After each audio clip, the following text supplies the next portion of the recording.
สบายดีพี่น้องมื้อนี้บ่าววงสิไปบ้านเจพ่อล่าสิเอาไปกินแกงหน่อไม้นี่สิเอาจุดจีไปใส่แกงหน่อไม้แล้วก็มีแมงขนุนนำมื้อนี้เจอำมาลาเพิ่นสิพาไปดินบ้านเจพ่อล่าแหมไปเบิ่งบรรยากาศบ้านเจพ่อล่าว่าสิเป็นจังใดเพราะว่าบ่าววงก็บ่เคยไปมีบ่าววงเจอัมมาลาแล้วก็บ่าวเลโอไปนำกันพี่น้องอันนี้จะเป็นจุดจีที่บ่าววงกับเจอัมมาลาไปไต่เอาคืนนี้ได้อยู่กำหนึ่งพี่น้องส่วนแม่งขนุนก็ได้ประมาณถ้วยหนึ่งนี่แหละเพราะว่ามันบ่ค่อยมีคนน่ะก็หลายแน่พอได้ใส่แกงหน่อไม้พี่น้องหลายอย่างปนเปกันไปกำลังเตรียมโตวพี่น้องสบายดีเบาดีโอสบายดีเด้อสบายดีคุณแม่คุณแม่นี่คือเพิ่นเป็นคุณลูกเอื้อยครับ หัวโป่งบ่ครับเอื้อยครับ สบายดีเอ่ยครับ ยังไม่ใหญ่ข้ามกระเต่าสองข้ามกระเต่าบ่เป็นหนึ่งเอ้ยพวกโปกคือหยังหัวโป่งกระเทยผมฉันนั่นเพิ่นหัวโป่งปัดผมยาวดิซะหัวโป่งกระโหลกควาย ปัดผมยาวดิซะมาจังใดกระเทยสวย อ๋อ สวัสดีจ้าพี่น้องกำลังเตรียมโตจ้า ม จะไปเล่นบ้านเจพอลล่า เพิ่นแฮงว่าเฮาอยู่เว้าบ่ได้ไปจักเทื่อต้อแหลเพิ่นว่าเพิ่นว่าเพิ่นด่าเบาบ่น้ำ บ่น้ำมันคงมีแต่ว่าสิไปเฮาบ่ไปจ้าเถื่อจอมพ่นนั่นเฮาบ่ได้ไปทุกหายังว่าไปดูอยู่เนาะทุกหายังว่าแล้วนางอยู่บ้านได้ก่อเจพอลล่าน่ะฮะบ้านใดบ้านเราบ้านเราในบ้านใดบ้านอันนี้เวิร์นคูนบ่เคยไปใส่ผู้ทองบ่เคยไปเวิร์นคูนซ้ำนี่ไปหาบ้านเจ้าใส่ผู้ทองบ้าแท้สิบ้าไปเบิ่งบ่แท้บ่ลิโอเอ้ยจักกิโลแล้วว่า20แล้วว่า20กิโลแล้ว20บ่ก็บ่ใกล้ใดก็บ่ได้ใกล้นะครับพี่ห้วยคันจำไปบ้านข่อยก็บ่ไปนะไกลปานนั้นนี่เป็นทางแดงจำบ่จักมันบ่แม่นมันบ่ไกลปานนั้นเสื้อข่อยทอบ่ได้ไกลถามเบิ่งกันเดี๋ยวถือว่าเฮาเนี่ยว่าไปดูมันก็บ่ไกลเพิ่นผู้บ่เคยไปโอ้ข่อยแฮงเที่ยวไปดูแถวสวรรค์สวรรค์แฮงใกล้แต่ว่าเฮ้ยข่อยเป็นคนมักไปเจ้ข่อยงามแหละย่อมเพิ่นเรียกว่าอีเฒ่าจังแม่นงามปากเขายุ่งจังแม่นว่าผู้งามงามบ่คือบ้านบ่คือเมืองงามต่างหมู่ถามมาดูเรามีแผนหยังอื่นได้ครับจะมีครัวหยังอื่นได้สิจะบอกแต่ว่าเคยมีจักพัวล่ะโดนเชิงแต่อายุ12ผู้มาสร้างว่าแท้ฟันคือเก่าตอนนี้นั่นต้นยังก็ขึ้นต้นตอนบ่เด็กก็แยกพื้นฟันคือเก่ายังเสียคือเก่าตาหน่ายเนาะของใส่บ่ได้พี่น้องถ้าคีบกันเด็ก2สัตว์3สัตว์4ห่อผักเบนขาวจ้าสิมารีวิวเครื่องสำอางสีอมราปาติโทเจ้าท่ามีทุกยี่ห้อบ่สักมั่นสักมือเวลาออกเวลาออกยามเมาสิมานั่งคาอยู่บ่นอนน้ำบ่าวเวลาออกดุ้งออกแดดพี่น้องบ่ได้มักปิดคือหมู่เบิ่งพี่เจ้าต้องใส่เสื้อแขนยาวแต่เรามันอึดอัดอึดอัดใส่เสื้อแขนยาวต้องจักแบบว่าปิดจังซี่สีผิวสอกผิวใสก็เจ้าไม่เหลืองในบ่นี่มันเขียววิตามินแล้วก็ผิวใสเรือผิวขาวว่าแท้เด้อมันบ่ได้ขาวมันเขียวนี่นะบ่มันใสอยู่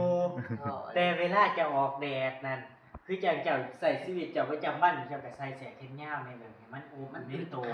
ท่าขี้แล้วก็โอ้แม่นว่าปล่อยแล้วก็ยาวแม่นเจ้าถ้าคิมจะต้องเสื้อแขนยาวได้บ่เห็นบ่ซุ่มเห็นบ่นี่ตัวอย่างนี่อยู่เพื่อนวันใจซุ่มข่อยก็ยังใส่เห็นใส่บ่ได้บ้านเฮานั่นเขียวยอมรับเขียวอะลีเดี๋ยวไปเดะปากมาทางนี้ดิแต่ว่าข่อยบ่มักทาครีมทานั่น เครื่องสำอางได้เพื่อนขึ้น บ่คอยได้แบบปล่อยธรรมชาติเลยฉีดเข้าไป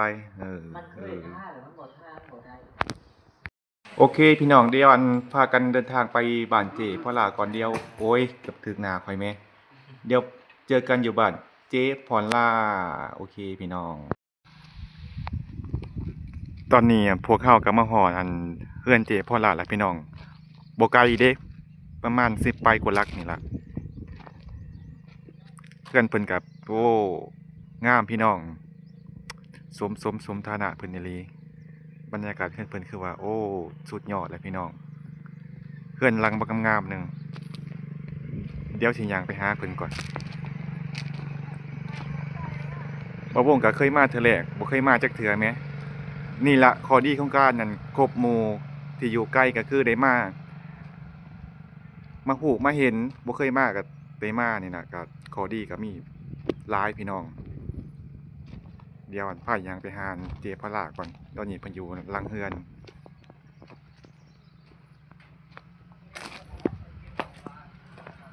เพิ่นกำลัง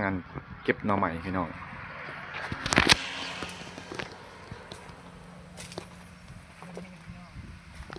ปาดเจพลาคือหลายแถวหน่อไม้เจ้านะ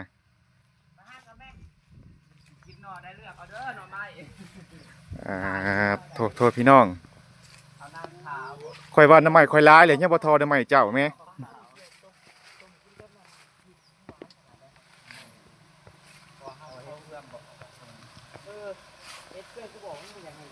เป็นตาสะออนค่ะ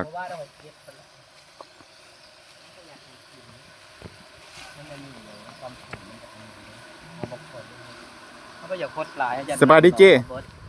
สบายดีเด้อมาหาเจพ่อล่าแล้ว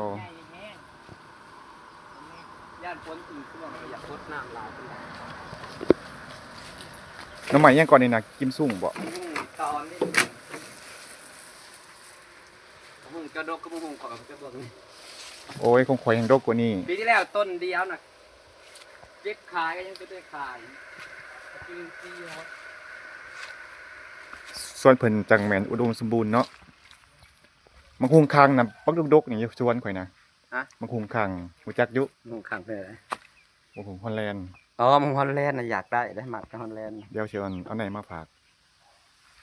ดก ไป ข ปลู นาด กไปแล้วไปปลูกอยู่ลุ่ม ปลูกอยู่ลุ่มประมาณ6-7ต้นแหละมันบวมมันตายเบิดมันเป็นขี้ดินดาดเลย อ๋อ มันแบบมันบวมมันอมน้ำดินอมน้ำนะจะจังได้กับบ่รอด อันนั้นผัดปลูกอยู่หลังขอกหมูมันงาม อันนี้น่ะตอนเอามันสูงเลยตอน อ๋อมันสูงโพดเลยตัดออก แม่นตอนนี้มันเลยแต่ให้มัน ลงแต่ก่อน มันจะออกเป็นทั่วได้ ปัดกอดโป้งเลยเนาะ แต่ว่าข่อยสะอ้อนหน่อใหม่เจ้าแม่ ตัดป้ายมันออกหัวโป้งนี่โป้งถ้าพดเป็นจีนจะดกก็ดีแหละดกถ้าเป็นพอละ3เป็นทั่วตัดป้ายเอาไว้หลายงานครับ ปลาหน่อบักใหญ่บักเป่งมันเลยปาติโท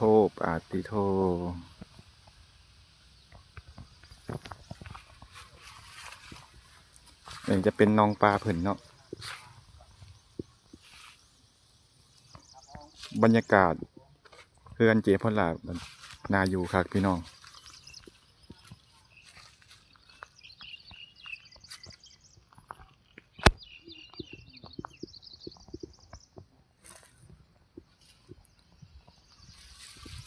จากหน่อยเพิ่นสิแกงน้ำใหม่สู่กิน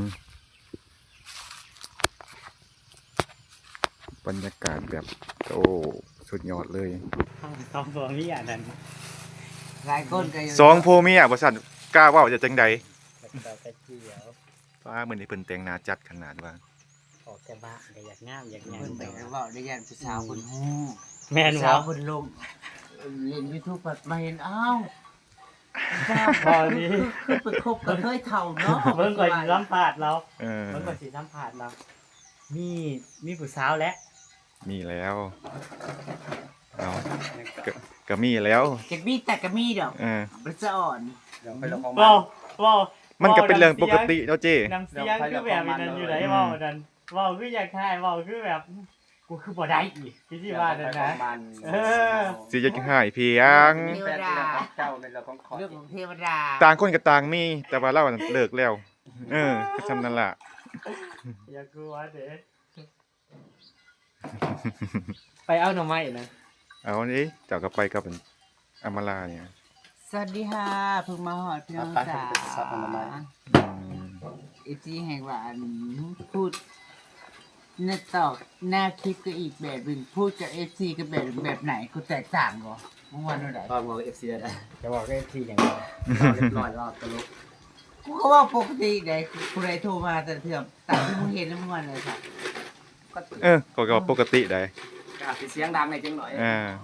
แต่ปกติคนเป็นเราเสียงดังเนาะเอาเหลี่ยมล่อหัว ว่ากับไอ้ที่โทรมาก็ว่าปกติว่าแปลก คน เอาเหลี่ยมล่อหัว คนเดียวแกะ โอ้ยคนเขานั่นอืม เจ้ากับปกติ มันยาเราเล่นเกียนกันอยู่กับอีนี่แหละ เล่าบ่ปกติเล่านั่นเล่าบ่ปกติ ตัวแม่ก็คือตัวแม่ บรรยากาศวิว บ้านเจพลาพี่น้อง ขากกว่าคอยกับบถือเลขกัน6โตเนี่ยเนาะพอได้ขึ้นเจพลาเพิ่น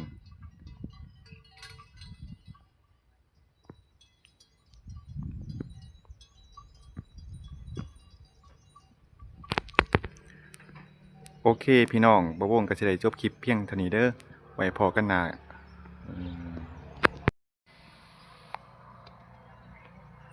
โอเคพี่น้องก็สิได้